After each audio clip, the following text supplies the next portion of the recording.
What's going on, everybody? Welcome to episode 4 of Czar Chat, brought to you by cardzar.com. That's www.cardzar.com. I'm Luke, as always. Find me on Instagram at cardzar.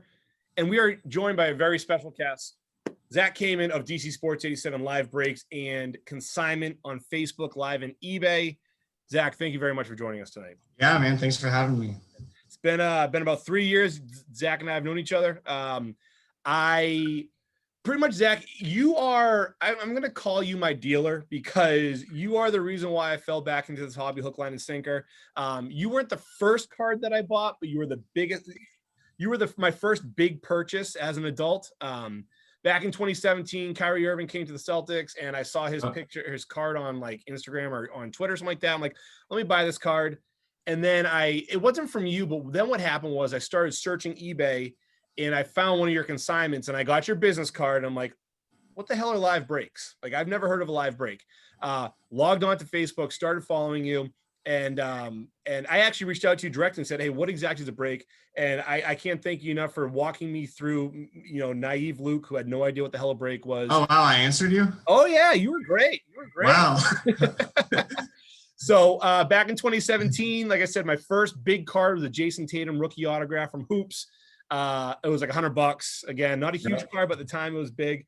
And yeah, so since then, I mean, you and I, we've chatted a lot online, and I've seen, your business grow drastically. I remember you used to bragging about having over 20,000 positive feedback on eBay, and now you're up to like 75,000. So very impressive. Thanks. In a short time. So talk to me about how did DC Sports 87 really start? Like I know you have a background with the Coast Guard. Getting out of the Coast Guard were you always interested in starting your own little, card business? No, not at all. So back in 2012, so I collected a little bit as a kid, just basketball cards and stuff, binders, but nothing crazy. But in like 2012, I was staying in a hotel for my job in the Coast Guard for a few weeks, and I was like so bored. We had nothing to do, to be honest. We were just standing by. And my brother-in-law, Tori, who works for me now, I knew he was into sports cards, and I was talking to him on the phone or something, and I was walking through a mall, and there's a card shop. I was like, hey, are cards worth anything? Out of the blue. He's like, yeah, man, I mean, go get a box and see what happens. I was like, all right. So I literally just randomly walked into a shop, and I was like, hey, do any of these cards have a possibility of a Bryce Harper autograph? I'm a Nationals fan, and he was just going to be coming up. And they're like, yeah, the odds aren't very good, whatever. And I was like, well, how much is it? It was a top Series 2, I think. And they're like, whatever. It was like $80 back then. Dirt cheap. $80. And I was like, okay, I'll do it. And so I bring the box back to my hotel. I rip it. Sure enough, I hit the Bryce Harper autograph. There you go. And I was like, man, I'm keeping this forever. And the next day, I was like, you know what? Actually, I kind of want to sell this and buy more. So I literally made an eBay account right there in my hotel room. I made it called DCSports87 back then. I was a DC Sports fan. My birth year is 87. So I made it way back then, never knowing what it's going to become. Sold the card on eBay, whatever, got hooked just as a collector. And then for the next like 3 years, I got huge into breaking, buying into breaks, gambling and all that. And you like to gamble a little bit. Oh, I love it. We can have a whole other show on that. So yeah, eventually I kind of got to the point where I was spending too much money on it, to be honest. Yeah. Like, don't we all? I love this so much. I want to keep staying it, but I hear breakers are doing pretty well. And so I was like, I'm going to try and get in on that side of it. Yeah. So I got out of the Coast Guard in 2015. I was in for 10 years, and I got out to just try it. I figured give myself a year, see if I can do it. If not, I can get a regular job. And that was in 2016 when I actually started breaking. And and we got kind of lucky because we did it, or I did it right when Facebook Live became a thing. So we were one of the first to do live breaks on Facebook Live, so you didn't have to go to like breakers or anything. Right. The accessibility was like amazing for the customers, and we just stuck with it, man. And yeah, there you are. Yeah. So breaking turned into our customers were like, hey, can you, or I don't know how exactly it started, but we started consigning brake kits for the customers on eBay, like, I don't know, 10 cards a week. And then they really liked our service. Yep. And with every week it seemed to get bigger and bigger. Then eventually we opened it up to people sending us their packages, not just brake kits, but people sending us their cards. And we just kind of were like, if we can be the fastest and have competitive payouts, I think this can go somewhere. So we always just kind of pride ourselves on speed and communication with the customer, and it's worked out so far. Absolutely. I mean, I think, you usually tell, remind everybody in your Facebook group, which, by the way, go check out DCSports87. Their Facebook group is not only just a Facebook group, it's also, I feel like, a community. You have all your regulars, who buy into brakes, the regulars who buy, sell, and trade on your Facebook page, which I think that says a lot, that you're willing to oversee that and overlook that. And I know that people certainly appreciate it, because whenever there's a bad seed, it seems like they all kind of rush to your defense, which rightfully so, because I don't have to do anything. They're yeah, awesome. exactly, right. And and I think that, you remind everybody, hey, you send me in a package of X amount of cards, we'll have them up on eBay within 2 days. And I think that's important to be transparent with your customers. You saying, just being honest and open with everybody. I mean, even if there's a delay, you're quick to tell people that on the Facebook page too. So I think your communication has been fantastic as you've grown, and I know it's very challenging. And I think what you've done too, by not only you have a full office space. And how many employees do you have now? Full-time in the eBay office, we have 6 plus me. So, and before it was pretty much just you, right? me and my right-hand man, basically, right. Tori. And now it's kind of like it's like a little family business too, because you have your mom working for you, your sister's working for you. It's great. Yep, 3 sisters, mom, brother-in-law, and then we have gonna get the kids and nieces going, and a nephew going too eventually. Actually, they're already doing it. They build the priority small flat rate boxes for us, 100 at a time, and that's awesome. They're in there whenever we need them. It's amazing, man. It's really cool. So how many cards do you think that you are able to list on eBay on a daily basis? So right now I have one guy that lists all the cards, and he can do between 1,200 and 2,000 a day. So that he'll sit there for 10 hours and type. So we have a process for it. I mean, he's not taking photos and everything. Right. He's just typing them. So right now our absolute max is about 2,000 a day. We average like 1,500, but end of next week I have another guy coming full time. He's going to join us, and almost everybody knows him, but we'll announce that later. Nice, awesome. And half of his job is going to be typing. We're hoping our capacity can go up to about 2,700 then. So, I mean, right now, like roughly how many cars are you guys getting in a day to send up for consignment? So scaling it's the challenge. So we freak out if we have less than a 3-day wait. Okay. We freak out if we make more than a week. So we're never comfortable. But right. we get about we get crazy 80% of our cards show up on Monday, just the way the mail works. So we get crazy amounts on Monday. But anyways, we've done a pretty good job of getting about what we can list and keeping the wait time around a week. If not, it's been 2 weeks before. It's never been more than 2 weeks, but it's never been less than 3 days either. So yeah, that's wild. Whenever we get I'm sorry. That's a wild quantity to just go through your shop at in a given. Yeah, no doubt. But yeah, I'm not gonna say I control how much we get, but if we start seeing a decline, then I can throw out certain posts saying, and then we'll get an influx. So it's really perfect. I gotta say, the other thing too that's really impressive, and I try to wrap my head around how the hell you do it, is your posts. You have the giveaways for this month, X amount of consignments, this is what you can win. And I see with the prices of cards and cases and boxes, I'm like, how the hell is this kid pulling it off? You know, but it's really wild. And I mean, I'm sure though, you know, you start to dangle something in front of the 5,000 followers that you have on the group, and well, yeah, you're going to start to see that influx. And obviously, the more you get in, the more you're able to give away. It's really, you know, very generous of you. Very generous of you. Well, to be honest, it's really not, to be honest. Like, I just, in the business side of it, in my business mind, like, it's so big picture to me. Yeah. Oh yeah. Once I realized I could have certain amount of help and we could scale it a little bit bigger, I don't know, like April last year probably is when we really took off. I did a couple giveaways where it was literally all my profits for 2 months. So, but I didn't think of it like that, because I was like, if we get 200 consistent customers from this, it's worth it for everybody. They get awesome prizes. They can win $10,000-$15,000 in prizes, and we're just building a customer base. So that's just, it's an investment. I mean, absolutely. I get that.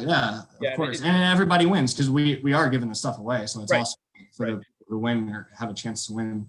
Yeah. So. No, right. Cash is sitting there isn't going to do anything. Right. So if you spend the money, it takes money to make money. I mean, it's the simple. Yeah, no doubt. So that's that. Again, it's just, it's staggering though. Again, in a time of a time where wax and cases are just so incredibly expensive right now. It's just really great to see that you're able to do that. You know, it's, and I mean, and that's just, I guess that's a really good transition to the next question I have for you. I mean, how crazy has the sports card market been for the past like 12 months? Oh my gosh, man. Nuts. So ever since COVID or whatever hit, it's absolutely blown up. We saw a spike. In our first spike we saw was in our group breaks. We also do breaks Monday through Friday on Facebook. And shout out Bugs. Yeah, Bugs is the man. He does 100% of the breaks down. He absolutely crushes it. Next day shipping on. You miss it? Time, huh? You miss the breaks? I miss opening cards. Yeah. But there's a lot more than opening cards to it, so I don't miss the other stuff. I miss opening the cards. I miss being live, right? Talking to everybody. Yep. Because we built so many friends on there now. Not just customers, just people that are friends. So I miss that part. Yeah. But we saw the breaks. Really, we saw so many new people joining the breaks, I should say. Mm-hmm.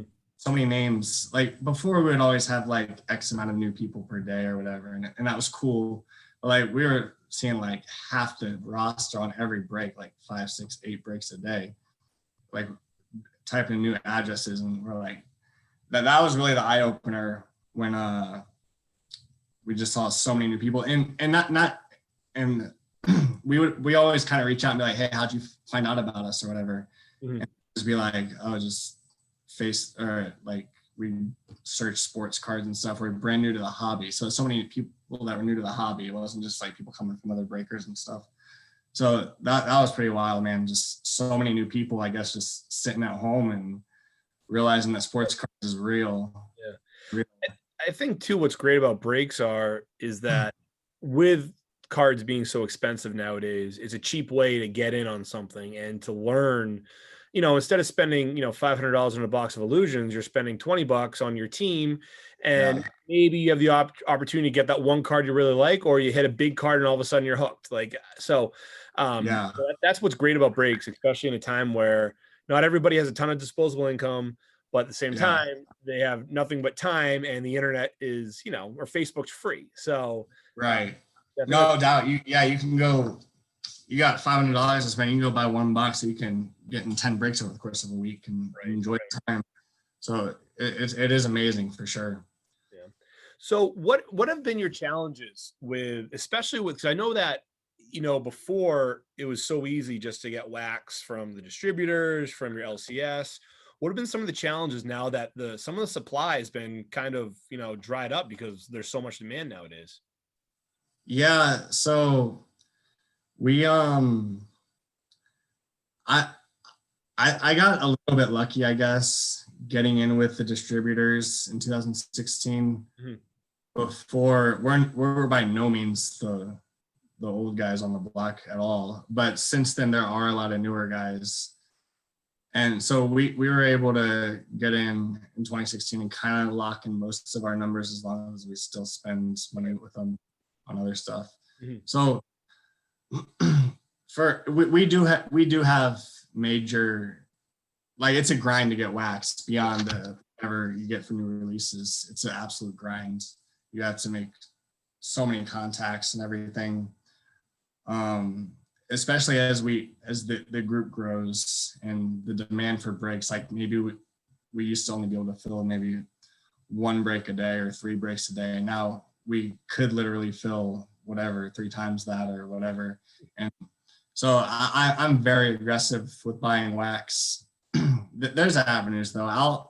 I'll buy. Luckily, our community within our own group is so good. Right. There's people in there with allocations, and they'll sell to me all the time. So you just got to be kind of, I don't know, resourceful. Yeah. Yeah. My distributors take pretty good care of us. Obviously, we say it. We have a lot of heated conversations too. You end up getting what you're getting, I guess.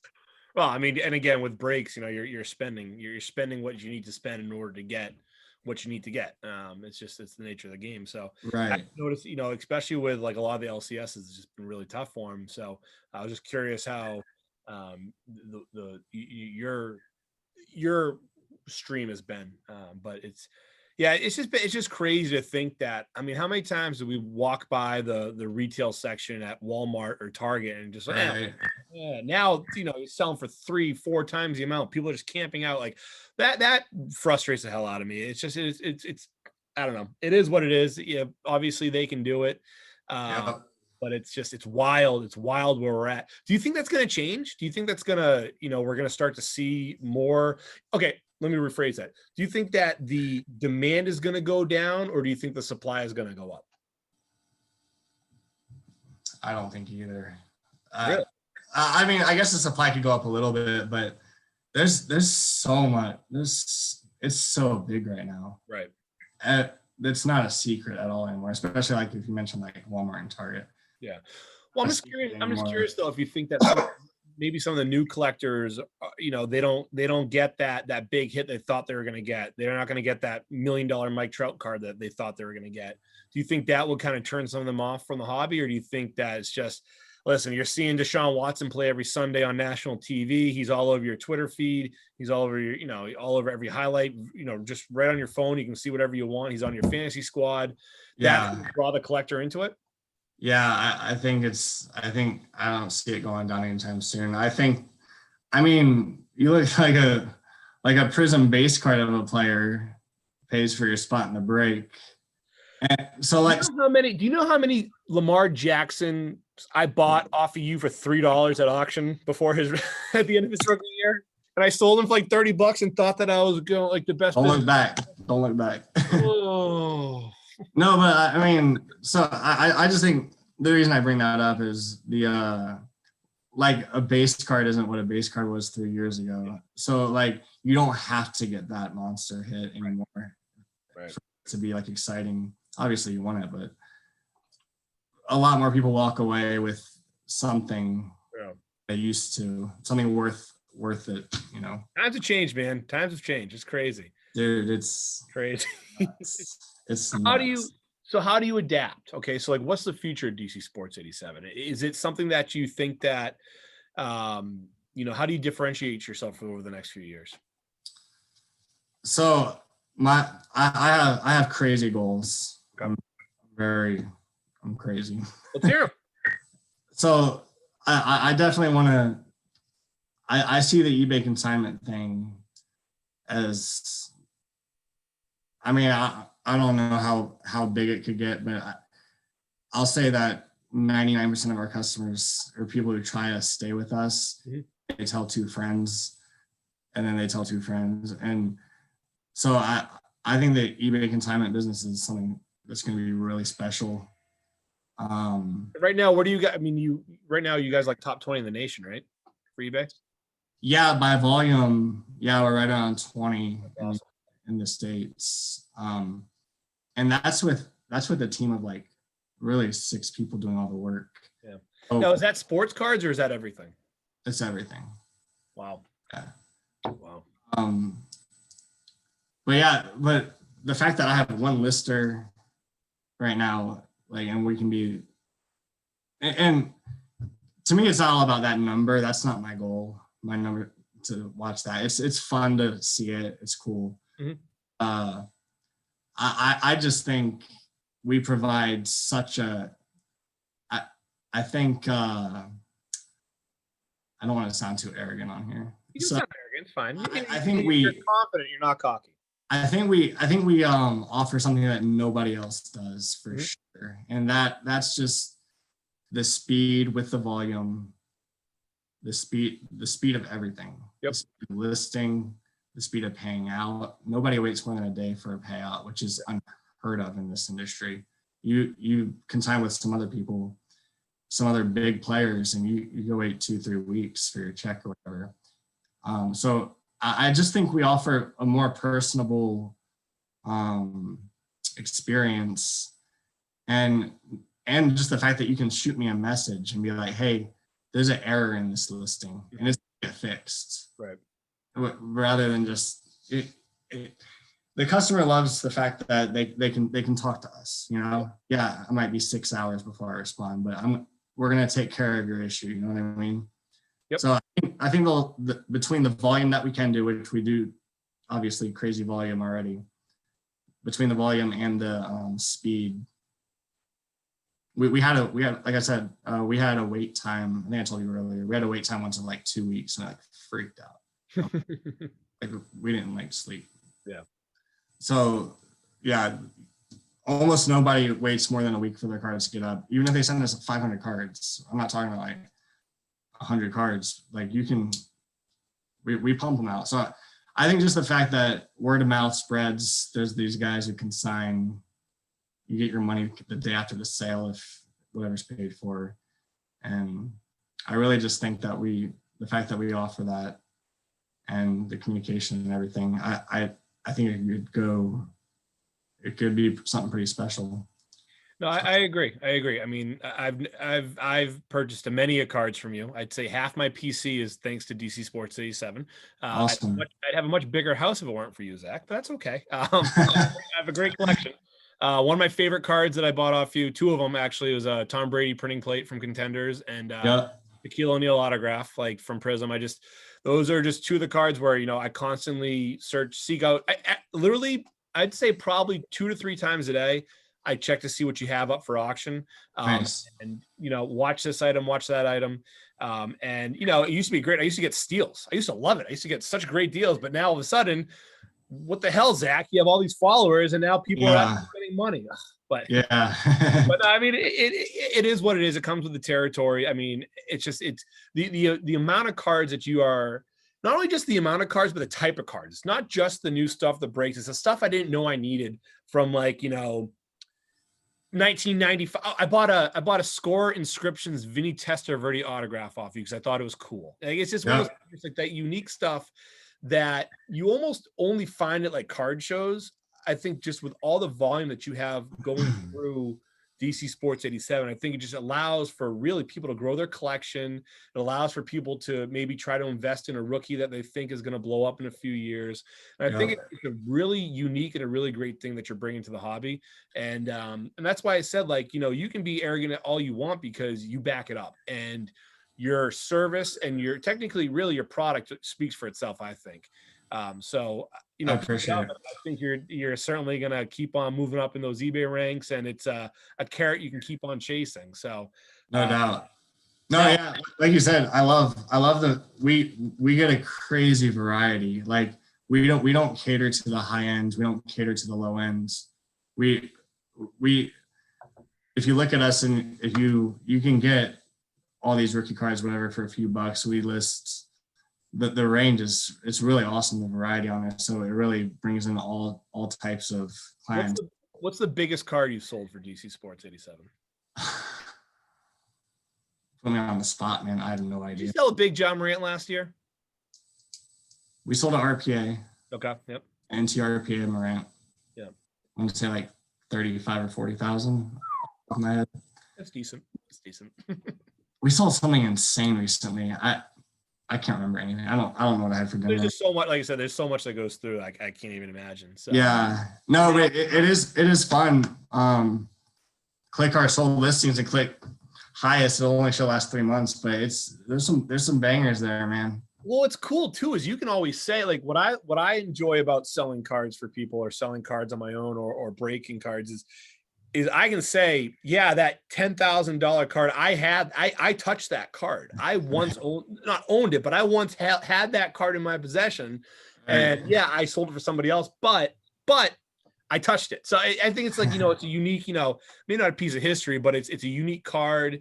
And part of my challenge as a collector going onto the business side of things is, as a collector, I wanted to collect everything. I want every single rookie card of every player. I wanted every single autograph of every player. I soon realized that I'm not going to make any money if all my profits go towards a Devontae Adams or a Joe Mixon autograph. That's the hardest thing, man. It really is. So I've been able to really kind of pare down my PC. I really, right now I'm collecting Tom Brady cards, and I'm trying to collect every single impeccable helmet patch auto, because I just think those sets, the elegant sets, are absolutely beautiful. Nice. So because I've seen, and you can tell the folks who you've collected in the past or you collect now, but I've seen, you've had a collection in the past. You talked about Bryce Harper. Who is it that's in your PC now, and who's been in your PC in the past?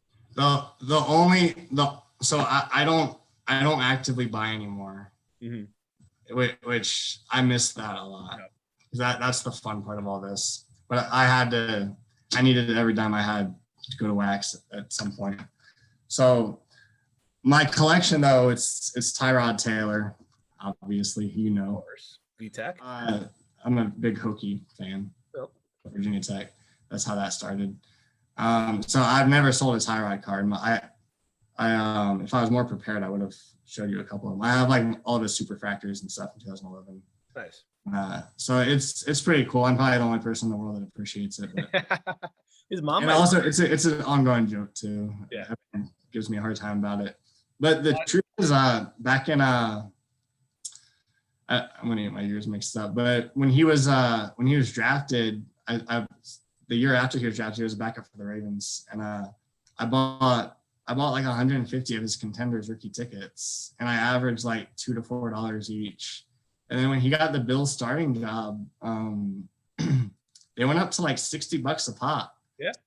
So I lied earlier. I didn't mean to. I did sell off all my Contenders except for the 9.5 10s, which are tough. And so I sold off all those, and then all of his like superfractors surfaced and stuff when he got the job, and then I just used that money to go get the big ones. So they kind of paid for themselves. So that's kind of cool.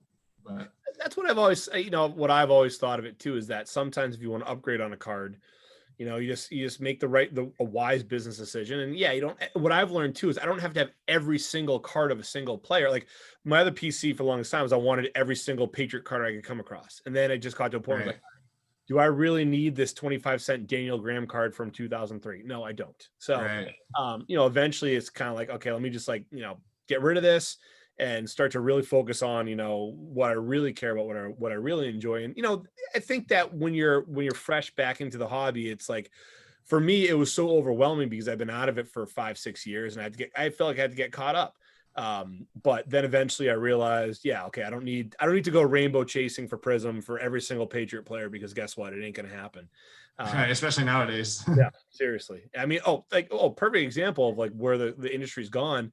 I mean, I used to get numbered Tom Brady Prism cards, off eBay or off you for like $3, $4, $5 a pop. Now the orange to like $2.99 is going for like $20-$30. It's like, Jesus. So it's nuts, man. It's been good because my Brady PC shot through the roof. I mean, I'll tell you what, I bought his 2000 Bowman Chrome rookie PSA 9 before COVID started for $1,000, and that's already almost doubled in price. So, nice. I mean, it's been good because the value of my collection goes up, but as a collector, it has been a challenge, but that's why breaks come into play or consignment comes into play, because you can kind of find, the people that have that unique product or that mass amount of product, they're going to have some of those hard to find cards or more unique blended cards. So again, I think that's been great for the hobby. Yeah, it's like you said, it's just times have changed, and that's probably the number one complaint I hear too, is like the true collectors. A lot of them are like, I'm priced out of this. I can't buy my team in it. Yeah. Even if you're doing you can't get in a case of Prism anymore. I mean, unless you're spending $15,000 now. But yeah, it's changed, man. I remember 2 years ago I bought a box of Prism for $150. It's like at a show. And I pulled the Jameis Winston 101, and what 101 goes for nowadays, I don't even know. I couldn't even imagine. Yeah, it's crazy. It's crazy where it's going. I'm intrigued by the hobby, though. I'm intrigued by, I think it'll be a really interesting case study in the next few years to see what really happened. I mean, obviously, more money came into the hobby with the likes of Gary V, Steve Aoki. I mean, all these big names are getting to the hobby, which is great. I mean, don't get me wrong. As an OG collector, for me, again, I do this as a side hobby. I enjoy it. It basically pays for my hobby. But as like an OG type collector, I get the frustration for those who can't buy into stuff they used to. But at the same time, it's great because, hey guys, this is our hobby. This is the underground hobby where I remember 5-6 years ago, people were like, wait, you're in your 30s and you're collecting sports cards? Like, why are you doing that? It's like, right.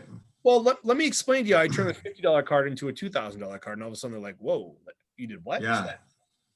It's great to tell that story. And what's been really cool with COVID is like I said, we talked earlier, is I've really reconnected with a lot of my friends who I hadn't talked to in a while, who saw that I was doing cards, and they asked me all these questions about it. Hey, how do I get into this? What is a break? What is, where do I buy packs? All this stuff. Really cool thing was over Christmas, a kid I played football with as an 8-year-old, 9-year-old, he reached out to me and said, hey, my 8-year-old is getting into cards. Like, can I get some cards off you? It's like, yeah, that's why I started this, because I want to bring back to the hobby. It's just really cool that this kid's dad, I knew at the age he is now into cards. So it's a hobby, and they enjoy it together. And it's been really cool to see that. So no doubt. Yeah, but Zach, we've gone on for about 40 minutes here. I appreciate your time. I don't want to waste any more of your time, but where can people find you on the internet? Yeah, so on Facebook is where we do everything for breaks and consigning. We consign on eBay, but it's where you find us to get the consignment info. It's DC Sports live breaks on Facebook. Join the group. And on Instagram at DCSports87. And those are the main things. eBay, obviously, DCSports87. If you need to contact us, join our Facebook group and contact me directly. Add me as a friend on there and contact me, so I'll see your message. So, yeah. Awesome. Zach, it's been great. I'm so happy we finally got to catch up. It's been a crazy year for you guys, and I wish you guys nothing but more success in the future. Thanks, man. Thanks for having me. Absolutely. All right, guys. Again, this is Card Czar, Czar Chat episode 4. If you guys enjoyed the episode, please subscribe, like, and comment down below what you like, what you didn't like. Maybe Zach will give a special promo code or something like that. I'm just kidding. But follow us on Instagram, YouTube, eBay, all that good stuff. And guys, in the meantime, keep on collecting.